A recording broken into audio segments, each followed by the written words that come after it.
Hello everyone, welcome to the lecture.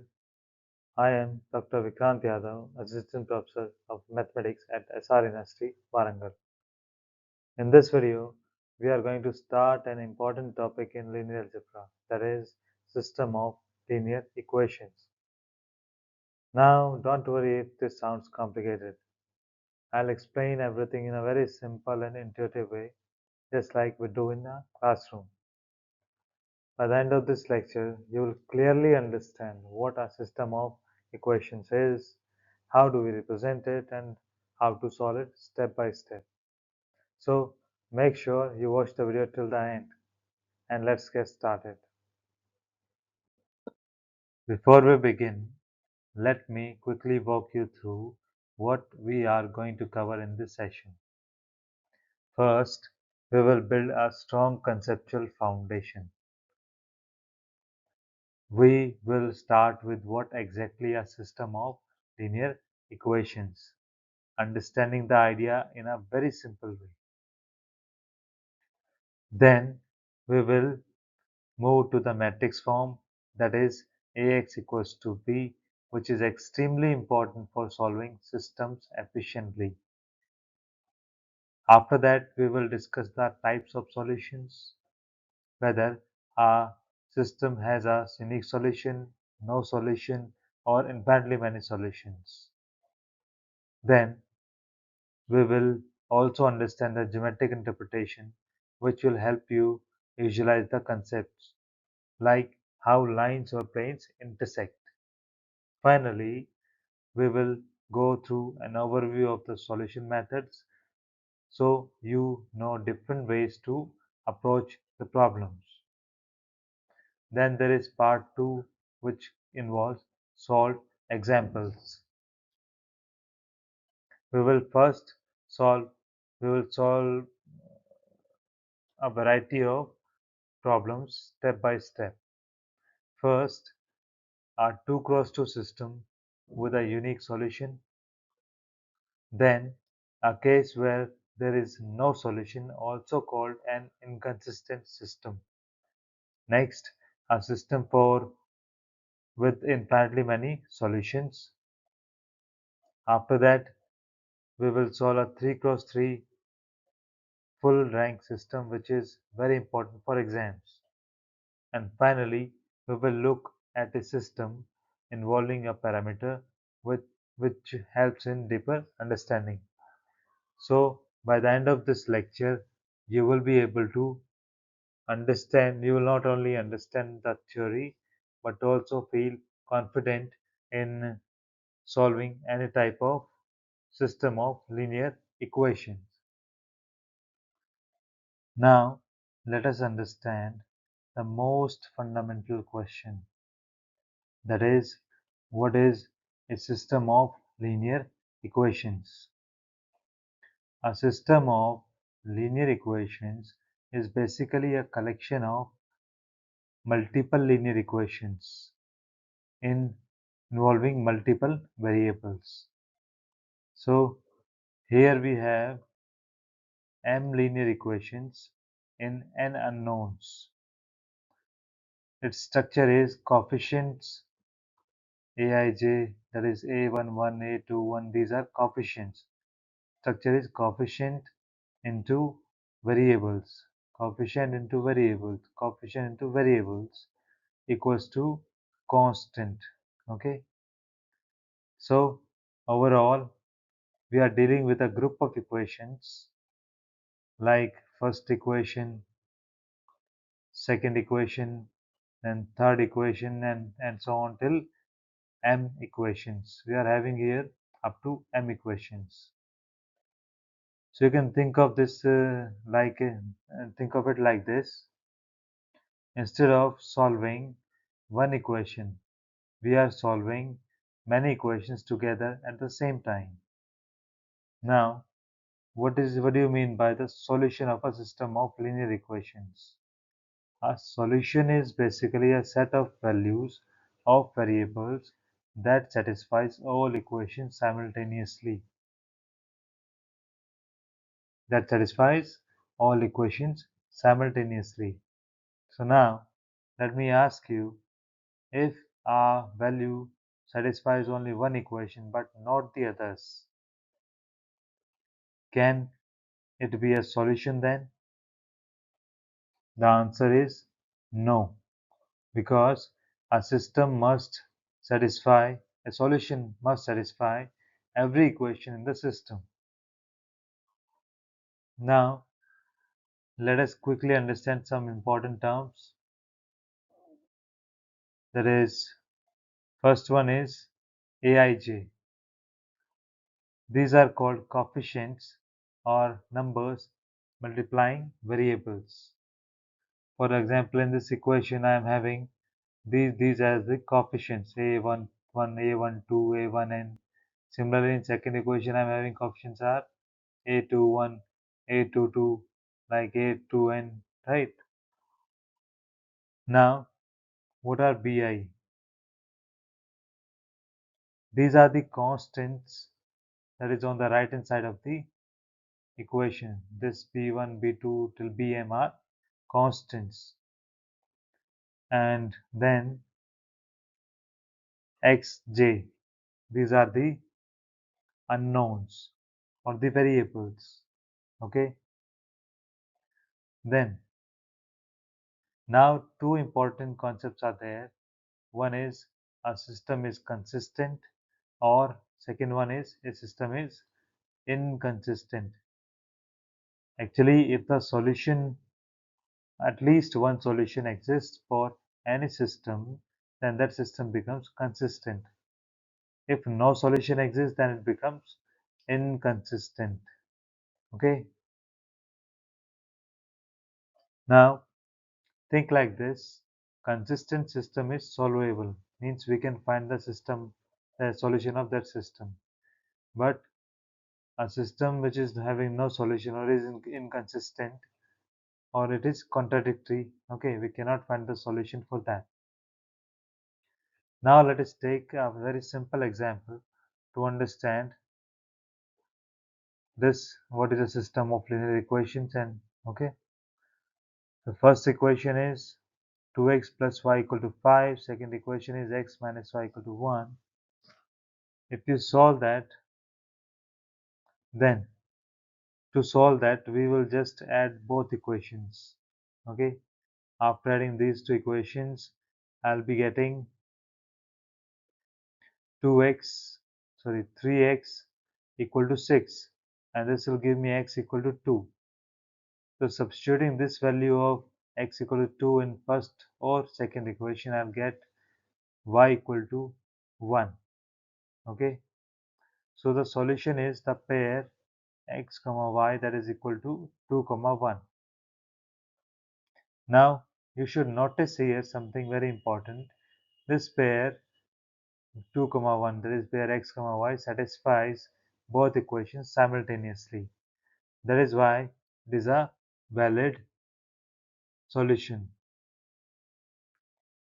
Now, so in this slide we understood what a system of linear equation is, what is a solution, some key terms involved related to system of linear equations, and a basic example. So let us continue to the next slide. Now that we understand what a system of linear equations is, let us move to a very powerful and compact way of writing it. That is Ax equals to b. Instead of writing multiple equations separately, we can combine everything into a single matrix equation. Okay, this is the matrix equation. Now, any linear system can be written as Ax equal to b. In this way, we can write any linear system. Let us understand each part very carefully. Here, the matrix A is the coefficient matrix that contains the coefficients a, I, j. Okay, x is the variable vector that contains x1, x2 till xn. Okay, and then B is the constant vector that contains the constant values, that is b1, b2, bn. So what are we doing here actually? We are simply organizing the equations in a structured and compact form. Instead of writing 3, 4 equations, we write just one matrix equation. Okay. So now an important concept, that is augmented matrix, which we write as A augmented B and read it as A augmented B. Okay. This means left side is that contains the coefficient, this matrix A, the coefficients only, and right hand side, this is the constants only. Okay. So we combine them into a single matrix for easy calculations. Now let me ask you, why do we combine A and B together? Because it helps us apply row operations easily, which is the key idea in solving systems using matrices. Now let us take an example to convert of a matrix and convert it into augmented matrix. Let us take the example of system of, sorry, this is, let us take the example of a matrix form. Okay. Or convert, this is the system of linear equations, which we are going to convert it into the augmented matrix form. Okay. So the first equation is this one, x plus 2y minus z equal to 4. Second equation is 2x minus y plus 3z equal to 1. Third equation is minus x plus y plus 2z equal to 5. So we shall extract the coefficients from here and construct the matrix A, that is coefficient matrix, which you can see here the coefficients of the variables x, y, z are written. Then it is B matrix, that is on the right hand side we are given the constants, we have taken them up and formed the B matrix. And the augmented matrix can be written as a combination of these two, that is A augmented B. Okay. Now the thing that why do we use augmented matrix? Let us understand why this form is so powerful. Okay. So let us see. First one is like compact representation. It gives us all information is stored in one place. Also, when we use augmented matrix form, row operations become easy. Operations on matrices directly correspond to operations on equation. That is very important thing. Then row equivalent form or reduced row equivalent form methods are there. Okay. It helps us systematically solve the system with a very easy in a very easy way. Also, it is related to rank concept. It helps us in comparing rank of A and A augmented B. Okay, and which tells us whether solution exists or, and if it exists, what type of solution it is, whether it has a solution or not, and if the solution is existing, whether it is having unique solution or infinitely many solutions. So in this slide, we learned how to convert equations into matrix form. Okay, what is Ax equals to B? What is an augmented matrix? And finally, and why it is extremely useful. Okay, so let us move to the next slide. Now that we know how to represent a system using Ax equal to B, the next important question is, what kind of solutions can a system of linear equations have? The fundamental idea says that there are only three possibilities, that they are no solution, exactly one solution, or infinitely many solutions. Okay, and it is very important to note that there is no fourth case. This is a very fundamental result in linear algebra, and you must always remember this. Now let us first move to the first case, no solution. Okay, this is called an inconsistent system.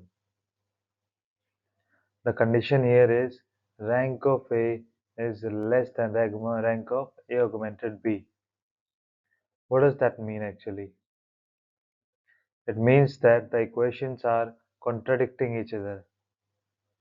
In this form, you may get a row like 0, 0, 0 in the coefficient matrix, and on the right hand side there will be non-zero values, that is C equal to 0. So this will make 0 equal to C, and that is not possible. Hence, there is no solution.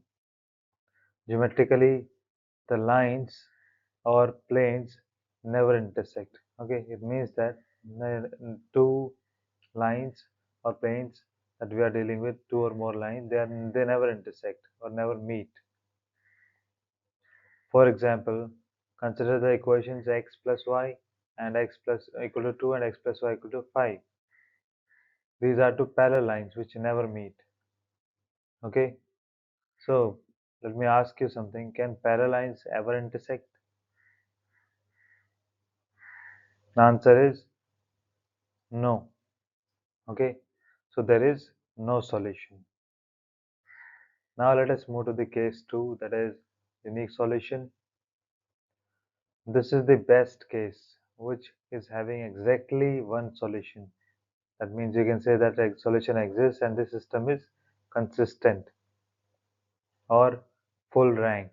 Okay, now in this case, rank of A will be equal to the rank of A augmented B, and which should be equal to the number of variables.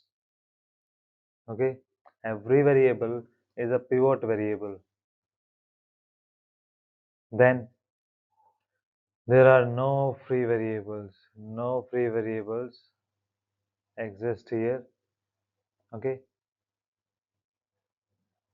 again, geometrically we see that the lines or planes in this case of unique solution, they meet or intersect each other at exactly one point. Okay, exactly one point. For example, you consider this equation x plus y equal to 3 and x minus y equal to 1. Earlier also you saw this example. Now, no, in this example you see that only solution is x equal to 2 and y equal to 1. Okay, so there are two lines intersecting at a single point 2 comma 1. So whenever you get a single intersection point, you have a unique solution. Okay, now we move to the third case, that is infinitely many solutions. This system is also consistent but a little bit different from the previous case, the unique solution case. Here the rank of A is equal to rank of A augmented B, but it is less than the number of variables. So there exists free variables. Okay, so you can say that the system is consistent but not full rank, and some of the variables are free variables. Now, what do you mean by free variables? Free variables are those variables that can take any value, okay, which leads to infinitely many solutions. Geometrically, lines or planes that we are dealing with, they coincide actually, okay? They intersect along a line or plane. For example, x plus y equal to 3 and second equation is 2x plus 2y equal to 6. Both are actually same equations, okay? So they are intersecting or they are overlapping each other, okay, in the same line. Therefore, every point on that line is a solution. So here, how many solutions exist? Can you answer this? The number of solutions here is infinite. I hope you are getting it. There are three possible cases: no solution, unique solution, and infinitely many solutions. Okay, now let us move to the next slide. Alright, everyone. Now we are entering one of the most intuitive and interesting parts of linear algebra, their geometric interpretation. Okay, so till now we were solving equations algebraically, but have you ever thought, what do these equations actually represent in real space? So let us try to understand that. Look at here. Consider a simple equation: ax equals to c, ax plus by equal to c. This is not just an equation. It actually represents a straight line in R square, that is 2D space. Okay, it actually represents what? A straight line in 2D space. Imagine you are drawing a graph, x-axis and y-axis you drew. Now, any equation like ax plus by equal to c gives you a line on this graph. Okay, so if you have two equations, you actually have two lines. Okay, now think very carefully. What are the possible ways two lines can behave? Let us try to explore it. Two lines intersect at exactly one point in case of unique solution. That is, the intersection point satisfies both equations simultaneously. And that is a very important point to note here. Okay, so that point is our solution. Now, can two straight lines intersect at more than one point? Okay, so the answer is no. So maximum up to the maximum one intersection is possible for unique solution. Okay, whenever you solve a system and get a single answer like say 2 comma 1, okay, this 2 is the value of the first variable, 1 is the value of the second variable. That means the two lines meet exactly at that point. Okay, now the second case is no solution, or we get parallel lines. Okay, we get parallel lines here. Now imagine two lines like railway tracks. You can simply take the example. They go side by side but never meet. What I'm saying, they never meet. Okay, these are called parallel lines and they are having same slope. Their slope will be same, but the intercept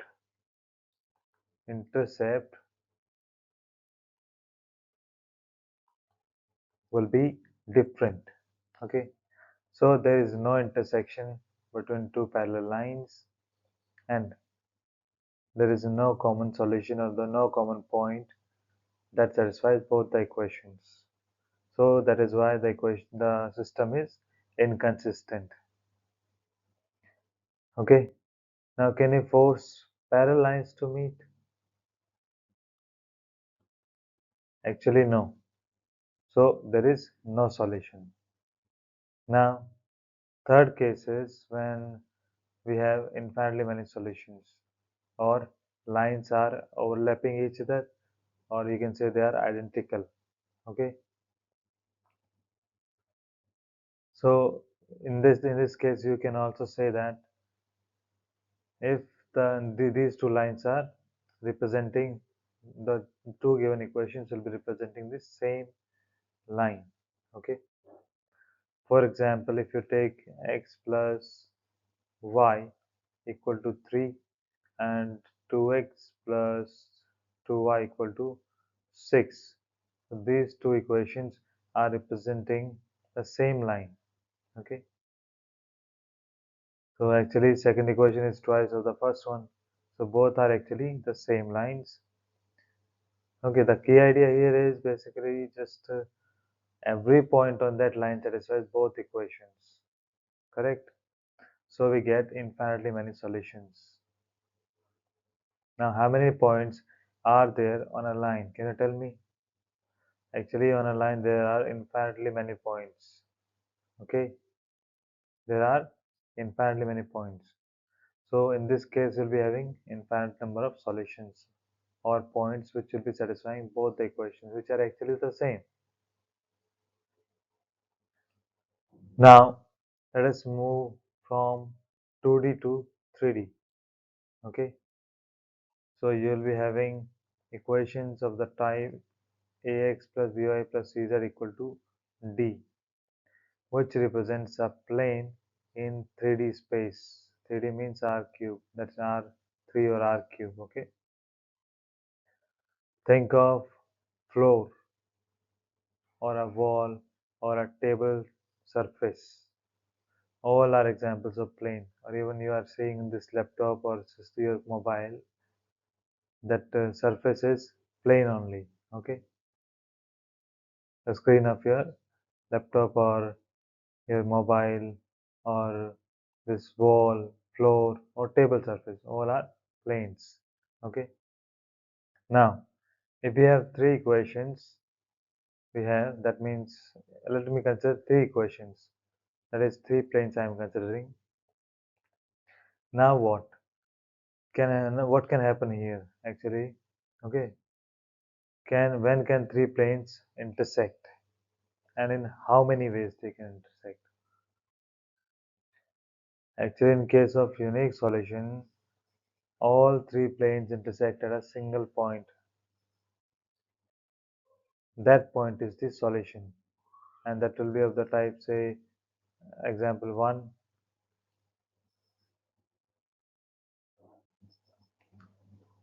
Excuse me for the disturbance.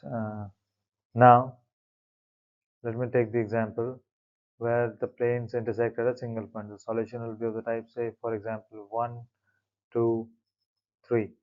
So this 1 is actually the value of the first variable, 2 is the value of the second variable, 3 is the value of the third variable.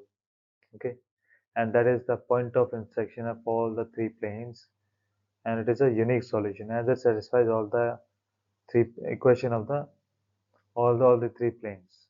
Okay, now can we have a case where no three planes are intersecting at a common point?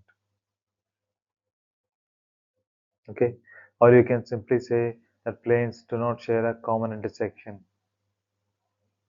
Possibilities may be that two planes are intersecting and the third one is separate. So there is no common point or no solution. Okay.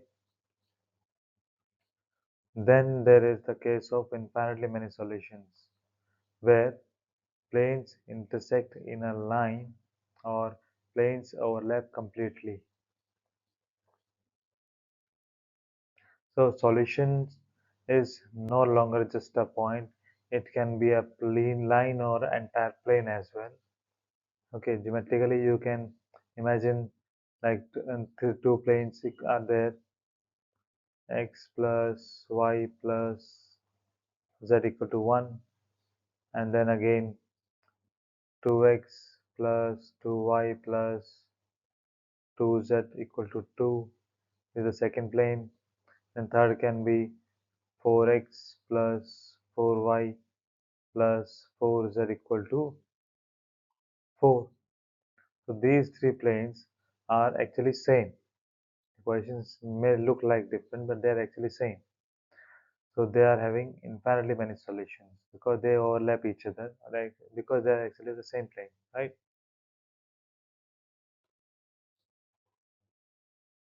Okay, so algebra tells you numbers, geometry tells you picture. So why always try to imagine what is happening geometrically? Okay, now let us move to practical methods. Okay, how do we actually solve these systems? So the first method is substitution method, in which we express one variable in terms of the others and substitute into another equation. For example, if you are having x plus y equal to 3, so you can write from here x equal to 3 minus y actually, 3 minus y, and put this second equation, this x equal to 3 minus y into the other equation to get the value of x or y. Okay, you can solve it like that only. This method is quite simple but becomes messy for large systems. Second method is elimination. Okay, where you add or subtract equations to cancel variables and get the values of the variables by eliminating each other. Okay, this is a faster method than substitution. Okay, it works well for small systems. And third method is Gaussian elimination. This is the most important method in which we convert the system into row equivalent form. Okay, REF, then solve it using back substitution. This method is actually very systematic and it works for large systems very well. Okay, now fourth one is Gauss-Jordan method. Okay, in which we convert the system into reduced row equivalent form, that is RREF, and we read the solution. We can find the solution directly after the conversion of the system into RREF. In this case, no back substitution is required. Okay, then there is Cramer rule. It uses determinants. Okay, and is applicable only when the matrix is coefficient, the matrix is square and also invertible. Okay, it is only valid only for square matrices or and invertible systems. Then at last we have the matrix method, inverse method, in which we actually write x equal to A inverse P, where A is, it should be invertible. Okay, so if the matrix is having the inverse, we multiply the system A x equal to B with A inverse on both sides. Okay, and we get the solution. It should be invertible, correct?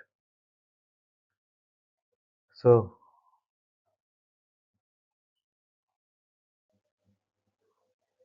now we shall continue with solved examples in the second part of this video.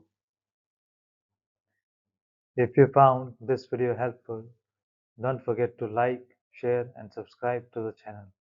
Thank you.